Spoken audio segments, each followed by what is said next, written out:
At just 13, Mia had learned how cruel school could be. Every day felt like survival. Sneers in the hallway, cruel jokes in her locker. Lunchroom whispers that made her hide in the bathroom just to eat in peace. One rainy afternoon, after a brutal gym class prank, Mia ran to the one place she knew they'd never follow, the school basement. Dark, dusty, filled with forgotten desks and boxes. She sat behind an old boiler and cried quietly. But as she wiped her tears, her hand knocked over a rusted filing cabinet, revealing a loose tile in the wall. Curiosity pulled her forward, and behind the tile, she found a sealed tin box. Inside was a notebook, photos, and letters, all dated 1963. It was a time capsule from students who had once filled these halls. Names scribbled in hopeful ink. Dreams of becoming astronauts, artists, doctors. One letter stood out, written by a girl named Lillian, who said she was bullied too, but wrote, "If you find this, you matter. I promise. You'll make it." Mia clutched the letter like a lifeline. It was like the past had reached out to hold her hand. The next day she told her history teacher, who contacted local officials. Soon the time capsule became school news, even national news. They held an assembly, read the letters aloud, and Mia was invited to speak. She shared Lillian's letter, her pain, and the strength she found in a girl from the past. The bullies stayed silent, ashamed, and one by one, they apologized. The school started a kindness initiative named after Lillian, and Mia, once invisible, became a leader, all because she hid from pain and uncovered power, proving sometimes when you feel the most alone, someone from the past is whispering, "Don't give up." Mia couldn't believe it. Lillian, the girl from the letter, was standing in front of her, now an old woman with trembling hands but burning eyes. "I came to watch," she said, "but when I saw history repeating itself, I couldn't stay silent." The school went silent, even the bullies froze, but the principal regained control quickly, dismissing the assembly and pulling Mia aside. "This is too sensitive," he said. "Let's not stir old pain." But Lillian wasn't done. She told Mia how the bullying decades ago was covered up because the main abuser was the daughter of the school board president. Sound familiar? Mia's tormentor was the granddaughter of that same legacy. Lillian had proof: 2 diary entries, news clippings, even a sealed confession from the original board president found, hidden inside the time capsule. But when Mia and Lillian tried to present this to the local paper, they were turned away. Too controversial, they said. Someone was pulling strings again, trying to silence them. Then one night Mia got a call from a student she didn't know, a boy who had been recording everything, even the private meetings where the bullies laughed about ruining her life. "I have the files," he said, "and I want to help, but they know I have it." Before Mia could ask more, the call dropped, and when she tried to call back, the number had been disconnected. The next day his locker was cleared, name removed, like he never existed. The cold of the basement had seeped into Claire's bones, but it was nothing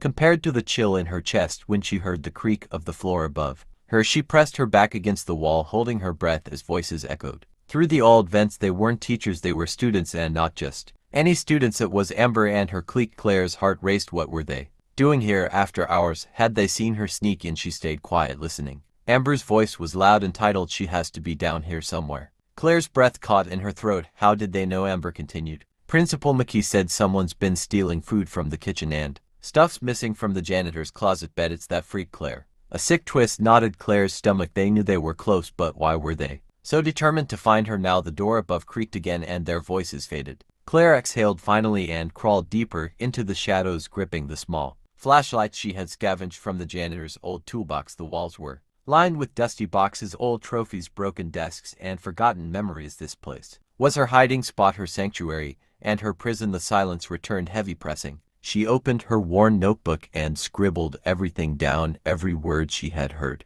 every sound, every fear. She wrote like it was her only friend, her only proof of existence. The next morning Claire listened from the vents above as the school day started. Kids laughing, lockers slamming, announcements blaring. Principal McKee's voice came over the speaker. "Reminder to all students, anyone caught trespassing after hours will face immediate suspension." Claire's hands trembled. She was being hunted like a criminal, all because she wanted to disappear, not to die, just to be unseen, unnoticed, and touched. In the corner of the basement she had created a small world, a mattress of old gym mats, a blanket she stole from lost and found, cans of beans, a half-empty water bottle, and that journal, pages filled with rage, sadness, and quiet dreams of being loved, being seen. That evening she waited until the halls were dead, then she crept upstairs. She needed food, more water. She moved silently like a ghost, but as she reached the cafeteria Dora beam of light hit her face. What the hell are you doing here? It was Mr. Langston, the night custodian. Claire froze, unable to speak. He lowered his flashlight, frowning, then his eyes softened.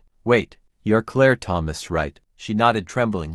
You've been hiding down there, haven't you? Claire nodded again too. Scared to lie, too tired to run, he didn't say anything for a moment, then he sighed deeply. Follow me. She hesitated, but something about his voice felt different, not angry, not judging, just tired like her. He led her into the staff lounge and handed her a sandwich and a bottle of water. Eat. She obeyed in silence. After a few minutes, he sat across from her, watching her with weary eyes. Why haven't you told anyone what they did to you? Claire didn't answer. She just looked down, ashamed, embarrassed. You know the cameras in this building don't lie, right? Claire looked up, confused. We saw the footage the day they locked you in that locker. The janitor before me deleted it, scared of the heat, but I pulled a backup from the cloud. I wasn't sure if I should come forward, but now seeing you like this, it's not right. Claire's eyes widened. Someone knew, someone believed her. We'll go to the principal together tomorrow. You don't have to do this alone anymore. Claire nodded, tears in her eyes, but deep inside she felt a flicker of hope. Maybe things could change, maybe her voice could matter again. But later that night, as she settled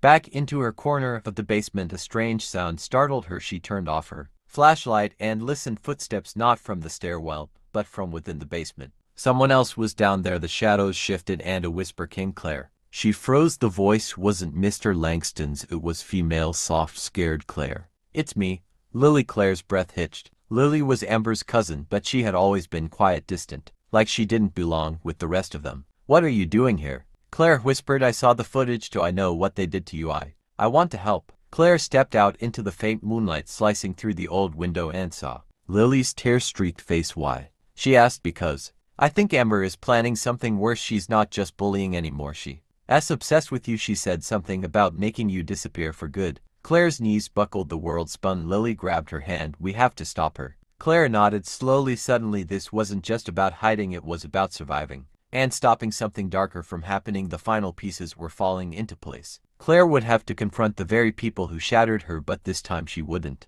to be alone. Lily looked into her eyes. We have one shot. I need you to trust me. Claire took a shaky breath and nodded, not knowing that the real storm was only just beginning. The note inside Amber's locker was written in jagged red ink, and Claire's fingers shook as she read it again. Too late, freaks, I'm already done. Waiting beside her, Lily gasped and stepped back. She knows we were going to the principal. She's planning something. I can feel it. Claire nodded, heart racing. The footage was on Mr. Langston's flash drive and they had to get it to Principal Mickey, but as they reached the office the door was wide open and the place was wrecked. Papers scattered, drawers yanked out. The principal was gone. Claire picked up the shattered mug on the floor, her eyes darting to the security monitor above, and what she saw made her blood run cold. The hallway camera had been looped, showing the same empty corridor on repeat. She's messing with the system, Lily said. She must have someone helping her. They ran toward the janitor's closet where Langston kept the backups, but he was gone too. Only his badge lay on the ground. Claire picked it up, eyes filling with tears. She's silencing anyone who helps me.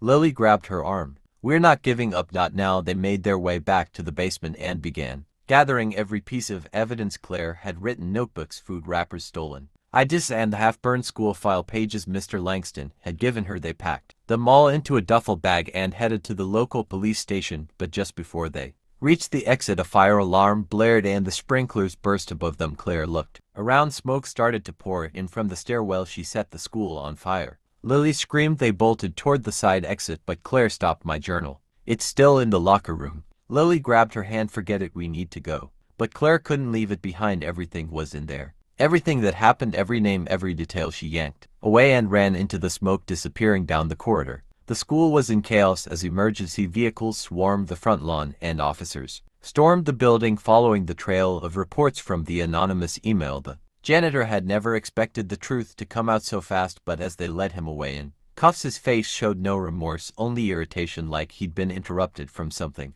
petty. Meanwhile, Ava sat in a warm blanket on the counselor's couch, her eyes red from crying, but her voice steady as she recounted everything: how she had snuck into the basement on that stormy night, how the voices of the bullies had pushed her there, how she'd listened to their laughter echoing through the halls while she went hungry and cold, and how the janitor fed her lies while hiding her away. Principal Hernandez sat nearby, gripping the confession letter in her hands, shaking her head in disbelief. We failed you, Ava, we failed you in the worst way possible. Ava nodded slowly. I just wanted it all to stop, and when It didn't. I thought disappearing would be easier. The counselor leaned in. But you survived, Ava, and now you've been heard. We're going to make this right. Across campus the bullies were gathered in the main office, their parents yelling, their voices filled with shame and excuses, but none of it mattered anymore. The damage was done, and now justice had a name and a face that had once hidden in the dark Avas. The media showed up by new news crews broadcasting the story of the girl who lived in the shadows of her school while everyone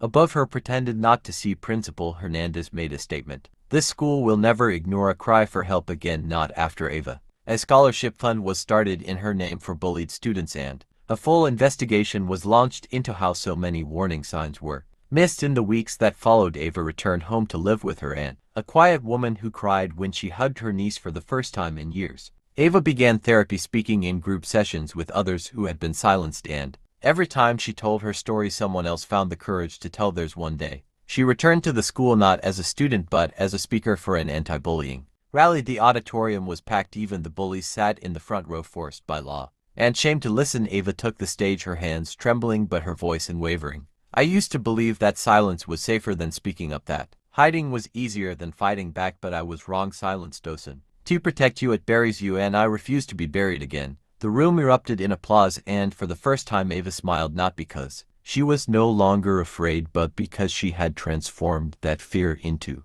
fire. The janitor was sentenced to 10 years in prison for unlawful confinement and neglect. The school implemented new protocols, anonymous reporting, digital monitoring, and weekly mental health checks. Ava's story became a turning point, not just for the school, but for the district, for the entire community. Years later, she stood on the steps of a university, about to enter her first class in psychology, driven by a mission to make sure no one ever felt invisible again. She carried a photo of the basement taped inside her notebook, not as a reminder of where she had been trapped, but as proof of where she had risen from. And in her heart she knew the shadows would never consume her again, because now she was the light others would follow.